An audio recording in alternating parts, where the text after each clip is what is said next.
So, thanks again. That's a time for relaxation.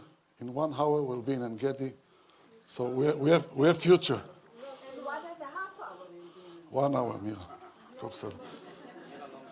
After a day and a half of a joint marvel at the extreme nature that is manifested here at the Dead Sea, I would kindly ask you to turn your gaze toward the human layer, the people who chose to make the Dead Sea their residence. More accurately, the people who lived in this very place in an amazingly organized society, and through a period of several centuries had left its mark on each and every one of us here today. The historical finding carries great and many evidences to unique communities from around the globe that have gathered around the very understandable need for survival. It goes without saying that the very life in such a distinctly harsh habitat leads to communal living as a default, as the individual would find great difficulty in fulfilling all their needs without the excess strength and resilience of the collective.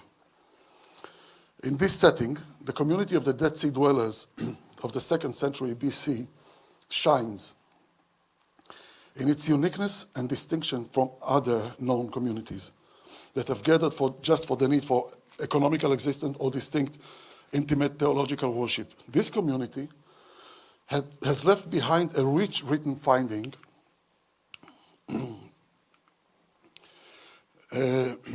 within which resound familiar and ancient texts we recognize, such as most of the biblical and prophetic books.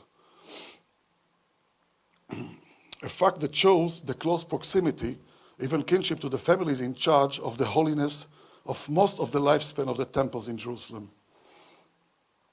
In my eyes, however, the most fascinating texts among these are those unfamiliar to us from the Bible. From their context, one can learn the mindset that they originated right here in the Dead Sea, and that provide primary source evidence to the nature of the thought that moved this community. Well, an inspection of these reveals a community in a transitional period and in a turbulent shift of fate that in part might contradict the spirit of the ancient text, which the members of the community were very well acquainted. I'm talking about the ancient texts. Such a transitional period may have been forced as a result of external political affairs at the time, if we recall the entrance of the Greek Seleucid king around 176 BC, Antiochus Epiphanes, and the shift of worship around 168 BC. The event of the Hellenistic spirit, that's the Antiochus, that's the Seleucid Empire, and this is the Hellenistic spirit that entered Jerusalem. The event of the Hellenistic spirit entering Jerusalem was immensely traumatic to the priestly class and naturally prompted an attempt to establish alternative similar worship in a different location, as simple as that, relocating the worship and carrying on. We can learn, for example, at the temple erected by the last of the Sadoc lineage around the year 170 BC in Heliopolis, Egypt, a parallel active temple known as the Temple of Onias, Chonio. As mentioned, creating a temple replica is the natural and expected reaction. But here in the Dead Sea, however, we witness totally different reaction. In contrast, that transitional period gave birth to two unprecedented shifts in thought of society and theology that, in my belief, imprinted and rewired the consciousness of the entire Western world since. Two shifts, one of which relating to the other and originating from it. Here in the Dead Sea, two extraordinary paradigms were born in view of the history of ideas thus far. The first, manifesting itself in what is called the sectarian scrolls. Just brackets, sectarian scrolls, we call it this way. We call it sectarian, and then it leads to marginal group, and then it leads to unrelevant group, to the mainstream of thought.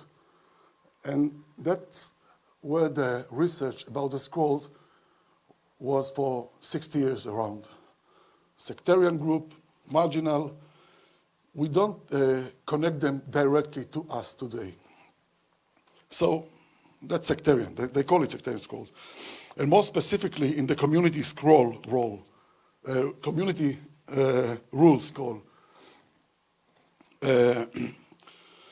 By the way, you see these pictures, that's how they looked. You know, that's not the community roll. It's maybe Pesher Chavakuk, but they found it a scroll like this, in jars like this, in Qumran, also in Qumran.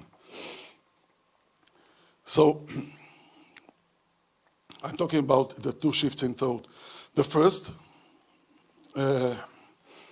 is the establishment of a community that is collaborative in all aspects of life and stands on the principle of equality, starting from the terms of acceptance into the community that is open to anyone, through the candidacy period, to sharing personal property and equity, to sharing personal debts, to sharing ways of life, and up to what we recognize today as the use of the crowd's wisdom in pooling their learning ability, research and study. That was a learning community, researching and learning community. The two important keywords with a large amount of repetition in the sectarian scrolls defining the nature of this community were yachad, i.e. in Hebrew, together or togetherness, which is the very way that the group was called in its inner discourse, and the word maskil, enlightened, intelligent, which mainly attests to the desired character of the typical member of this community. It's just, just by counting the amount of repetition of these two words in all the sectarian scrolls.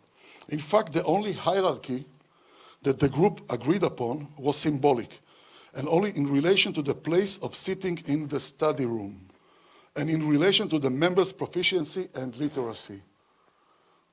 It just said clearly, Ish lifnei re'eu lefi sichlo v'ma'asav. They sit one before the other according to his wit and practical deeds.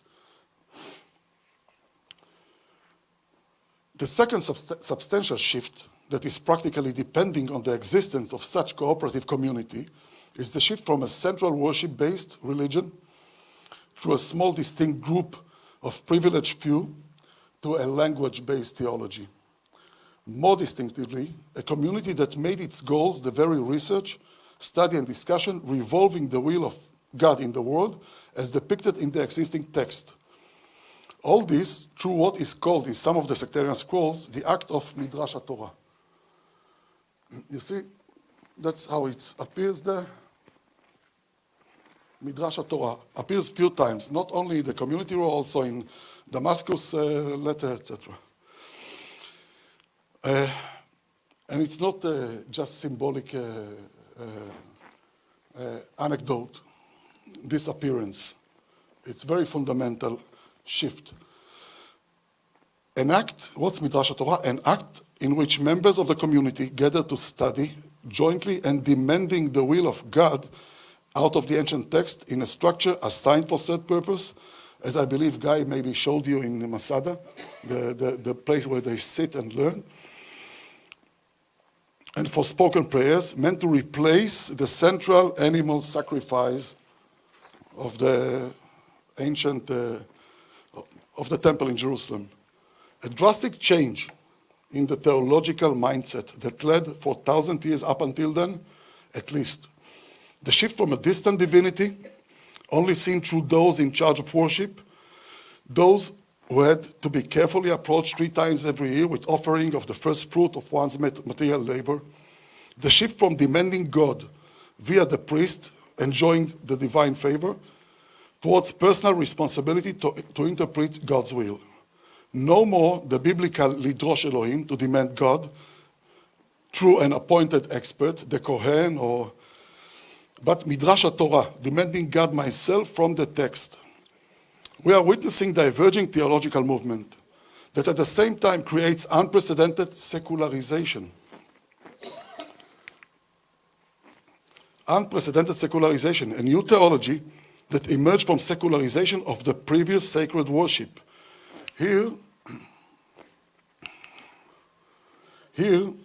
we witness a secularization that rejects all the intermediating links between the man and his God and replaces them with a language, that magical substance available to any person and lives in the mouths of us all, including those who were not born close to the priestly family with access to the library of sacred text. The vertical demanding of God through the family of intermediating priests had been replaced by a horizontal demanding of text. That is, on its own, the text, an intermediator between man and the divine. This text, too, is left to the human interpretation, while developing practices of study via dialogue and in a group. Not by the authority of the big wise guy or the priest that by the lineage of legacy got the authority.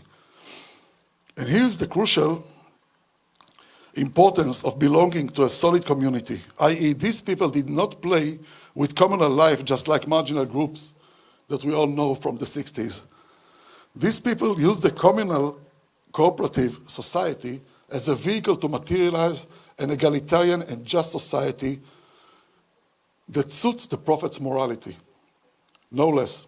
Both in Qumran, at the north of the Dead Sea, and here above us in Masada, where you've just been, one can witness an evidence for a literate group that had assigned designated buildings for writing and learning as the main axis of the community. The subject of purity and baptizing, that in the time of the temple had been a primary signifier for the priestly work, wherever it came in contact with the ritualistic holiness, that purity had been expanded here to purification before studying and coming in contact with the text, as is testified by the great quantity of water storage facilities here, mikvahs, and as testified by the written text found. This cooperative mindset, along with the values of sharing and equality, was born 2,000 years ahead of the first cooperative founded in England in 1844. No, this is the regulation of the International Cooperative Alliance of 2019. You can see all these 7 principles, they appear in Qumran 2,200 years ago. You know, the formal cooperative mindset. This thought has expanded up until our time and now covers more than 12% of humanity. 1 billion people in our world today are linked in one way or another to a certain cooperative. Even Zionism started with cooperatives, the practical Zionism. This very language theology, the other shift, which challenged the authoritarian vertical power structures, gave birth to rabbinical Judaism in time, 200 years after the people of Qumran started the rabbinical Judaism, as we recognize with Yochanan ben Zakkai. 200 years later, it changed, it gave birth to Christianity and to Islam. And talking history of ideas, it also gave birth to the social network perception. So, I'm finishing now. Whenever you think of the Dead Sea, please pay attention to these 2 revolutionary movements born within it. The cooperative community and the language theology that were born here 2,200 years ago, and now just as relevant. I thank you. And if anybody has a remark or question. I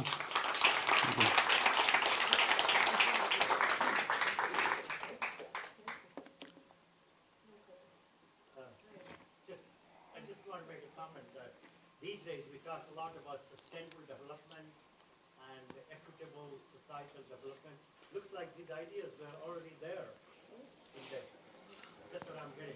That's the shift. That's the amazing shift. And you know, by the way, I was amazed by your remark in your lecture yesterday that connected inequality to climate change and neoliberalism that we are all suffering these days from. So they thought this way.